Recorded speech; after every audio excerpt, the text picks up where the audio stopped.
देखिए अपना main subject जो होता है वो 120 नंबर का होता है। प्रश्नों की संख्या कितनी होती है? 120 नंबर की।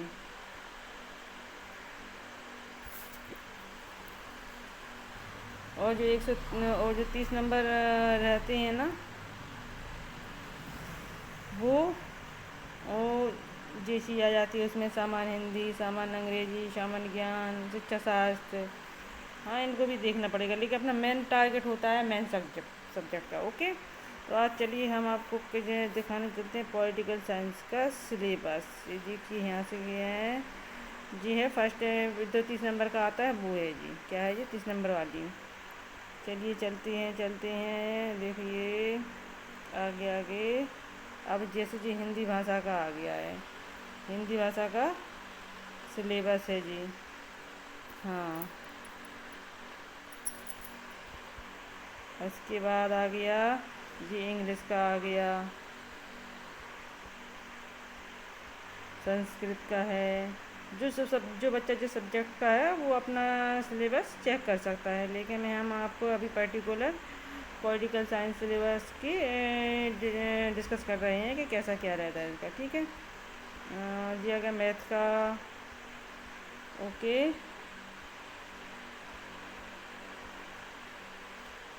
जी, भौतिक विज्ञान,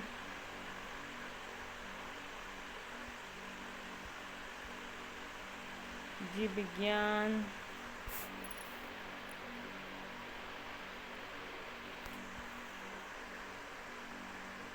रसायन शास्त्र,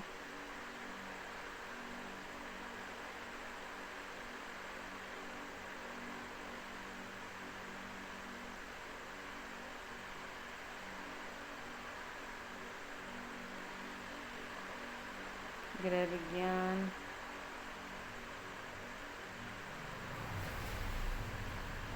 वाणिज्य, हिस्ट्री, भूगोल, ज्योग्राफी। मतलब अब आ गया ये रहा अपना पॉलिटिकल साइंस का सिलेबस।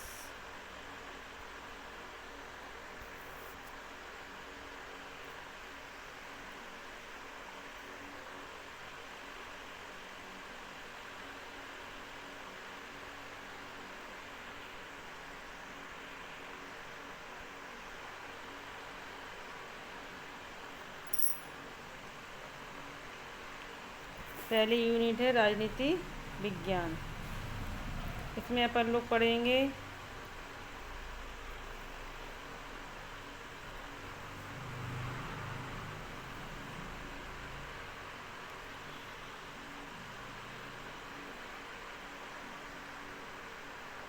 परिभाषा, प्रकृति, क्षेत्र, राजनीति सिद्धांत, परंपरावादी एवं आधुनिक विषयों से संबंधित।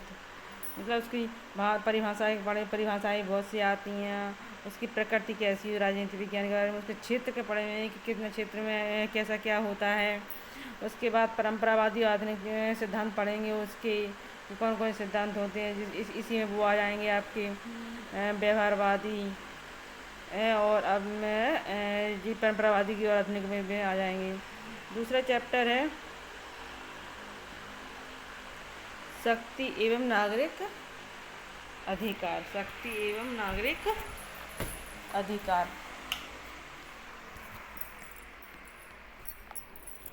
चलिए, शक्ति एवं राजनीतिक अधिकार।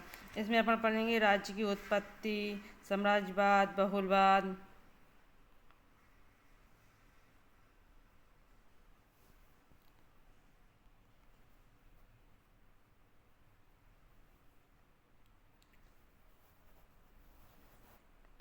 ये राज्य की उत्पत्ति में साम्राज्यवाद पढ़ेंगे, बहुलवाद पढ़ेंगे, उसकी आलोचनाएं पढ़ेंगे।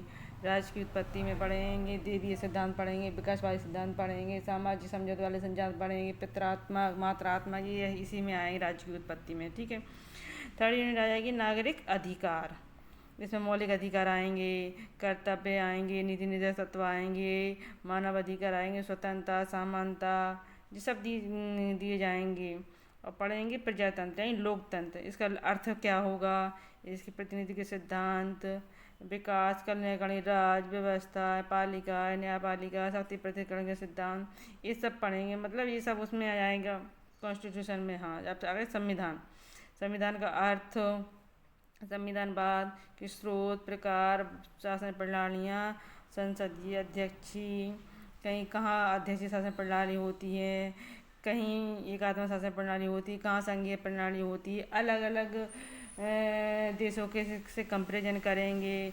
दलीय पद्धति पढ़ेंगे, दाब समूह पढ़ेंगे कि दलीय पद्धति कितने प्रकार की होती हैं, किस देश में कौन सा दल चल रहा है, भारत में कितने दल हैं, कौन से दलों को कब मान्यता प्राप्त हुई है, इस सब पे बेसिक चर्चा होगी। अगली यूनिट आ जाती है 6, भारतीय राष्ट्रीय आंदोलन का संक्षिप्त इतिहास। जब जब भारत राष्ट्रीय आज़ाद हुआ था, उस टाइम पे कौन कौन से आंदोलन चलाए गए थे, उनका भी यहाँ उनको डिस्कस करेंगे। थर्ड 7th नंबर पे आ जाता है, मोस्ट इम्पोर्टेंट यूनिट है, निर्वाचन आयोग, इलेक्शन कमीशन। भारत में इलेक्शन कमीशन क्या काम करता है, क्या क्या काम रहते हैं उसको, इलेक्शन के प्रति, कब कहाँ इलेक्शन होते हैं, कितनी प्रक्रिया, कैसी कैसी प्रक्रियाएँ चलती हैं, ये सब उनके बारे में पढ़ेंगे। 8th यूनिट पढ़ेंगे संघीय शासन, उसका अर्थ, परिभाषा, विशेषताएं, राष्ट्रपति, संसद, कैबिनेट, प्रधानमंत्री, सर्वोच्च न्यायालय, ये सब पढ़ेंगे। 9 यूनिट है राज्य शासन, राज्यपाल, विधान परिषद, मुख्यमंत्री, केंद्र एवं राज्य से संबंधित। 10th यूनिट है राष्ट्रीय एवं क्षेत्रीय राजनीतिक दल, भारतीय राजनीति के मुख्य मुद्दे, जाति, धर्म, भाषा, क्षेत्र, गरीबी, मतलब क्षेत्रवाद पढ़ेंगे। तो क्षेत्रवाद में क्या क्या आएंगे, जाति आएगा, धर्म आएगा, भाषा आएगी, क्षेत्रीयता आएगी, गरीबी, सब प्रकार के टॉपिक को पढ़ेंगे। हाँ, ज़्यादा खास नहीं है लेकिन आते हैं क्वेश्चन से, है ना। अब यूनिट आई क्या, राजनीतिक चिंतन स्वरूप,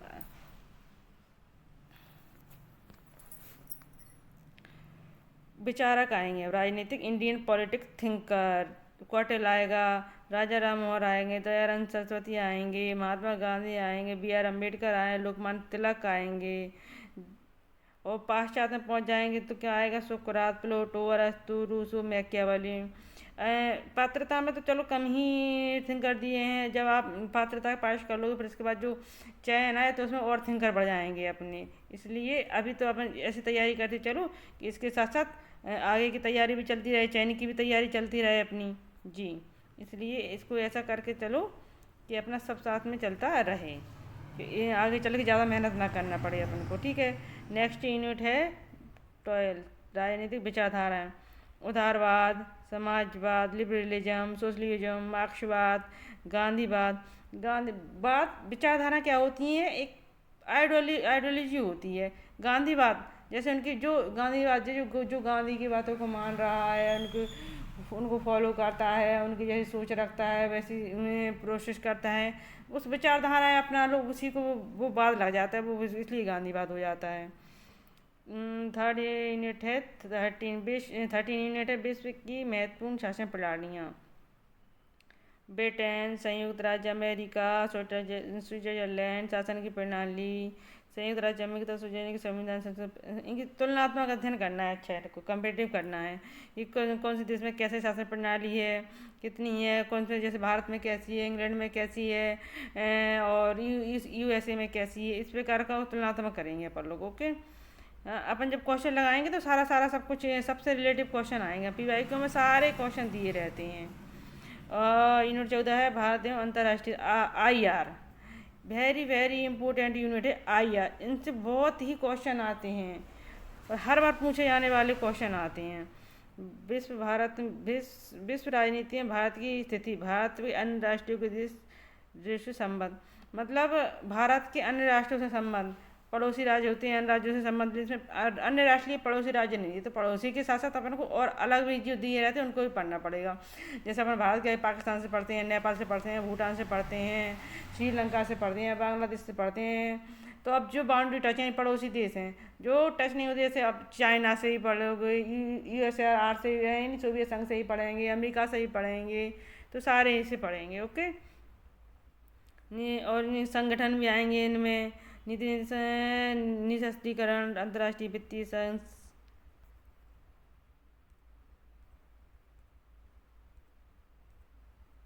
संस्थाएं, भारत तथा संयुक्त राष्ट्र भारत तथा दक्षिण सार्क, वेरी वेरी इम्पोर्टेंट है शार्क, सार्क तथा एशियान, यूरोपीय संघ AU, विश्वीकरण एवं निशस्त्रीकरण, वेरी वेरी इम्पोर्टेंट यूनिट।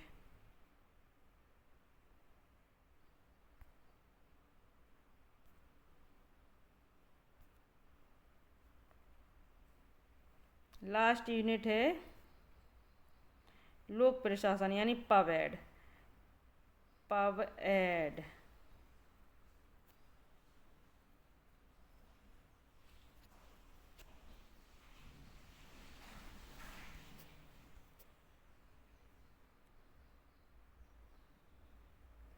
पवेड के बारे में पढ़ते हैं। इसके अर्थ, प्रकृति, क्षेत्र, लोक प्रशासन, निजी प्रशासन में अंतर पढ़ेंगे, लोक प्रशासन की अध्ययन पद्धतियाँ पढ़ेंगे, केंद्रीय विकेंद्रीय शक्ति का हस्तांतरण पढ़ेंगे, क्रमिक प्रशासन, भर्ती, पदोन्नति, प्रशिक्षण, संघीय लोक सेवा आयोग पढ़ेंगे, वित्तीय प्रशासन, बजट, भारत में बजट निर्माण की प्रक्रिया, विकास प्रशासन, नौकरशाही, प्रकृति उपकार, लोकपाल और लोकायुक्त पढ़ेंगे। जैसे लोकपाल सेंटर पे होता है और लोकायुक्त राज्यों में होता है। ये कब से लोकायुक्त क्यों आया, किस लिए बनाया गया, किस कब आया था, किस कब पास हुआ, कौन सा बिल आया था, कौन था उस टाइम पे विधि मंत्री, तो ये सब पढ़ेंगे अपन लोग। ओके, तो अब हमारी जो नेक्स्ट वीडियो आएगी उसमें हम पढ़ेंगे कि PYQ पढ़ेंगे। और हाँ, जितने PYQ होंगे सो होंगे, फिर अपन लोग इम्पोर्टेंट MCQ भी करेंगे, जो इम्पोर्टेंट है, जो आते रहते हैं हर बार और उनके आने के बहुत ज़्यादा चांस बन जाते हैं, हम लोग उनको भी डिस्कस करते चलेंगे। हाँ, और जो अपन PYQ करेंगे ना, साथ साथ उनको डिटेल में डिस्कस करेंगे, चारों ऑप्शन डिस्कस करेंगे कि ये वाला क्वेश्चन है तो इसका आंसर ये है, लेकिन जो 3 और ऑप्शन दिए हैं तो उनका क्या है, उनका इसका आंसर क्या है, इसका होता तो इसका क्या होता, जिससे आपको अपने माइंड में सब फिट हो जाता है कि इसके बाद क्या कि अगर यदि ऐसा होता तो ऐसा आ जाता तो कर लोगे अपन, तो माइंड में वो थोड़ा थोड़ा कहीं ना कहीं रह जाता है। इसलिए अपन को PYQ को साथ साथ लेके चल रहा है। वही 4-5 साल पुराने PYQ लगा लो, आ जाता है इतने में तो सारे, और MCQ लगाते चल रही होगे आप लोग। तो ठीक है, अब जो नेक्स्ट वीडियो आएगी उसको आपका नोटिफिकेशन मिल जाएगा। इसके लिए आप चैनल को सब्सक्राइब कर लीजिए, लाइक कीजिए। यदि हमें आप किसी क्लास से रिलेटेड कोई सी भी सुझाव देना चाहते हैं तो बेशक हमें कमेंट कर सकते हैं। आप अपनी कोई सी भी गलती हो हम पे, ये है मेरी फर्स्ट क्लास है भाई, तो आप जैसा भी हो आगे बढ़ने के लिए मुझे मार्गदर्शन करें। अगर मुझसे कोई गलती है तो मेरे कंटेंट में कोई कमी है तो आप वो भी बताएं, तो मैं आप आगे से उसकी ज़रूर वो करूँगी कि हाँ, तो आगे से हम उस कमी को पूरा करने की कोशिश करेंगे। थैंक यू, धन्यवाद। पढ़ते रहिए, तैयारी करते रहिए, अपने लक्ष्य की ओर बढ़ते रहिए। भारत माता की जय।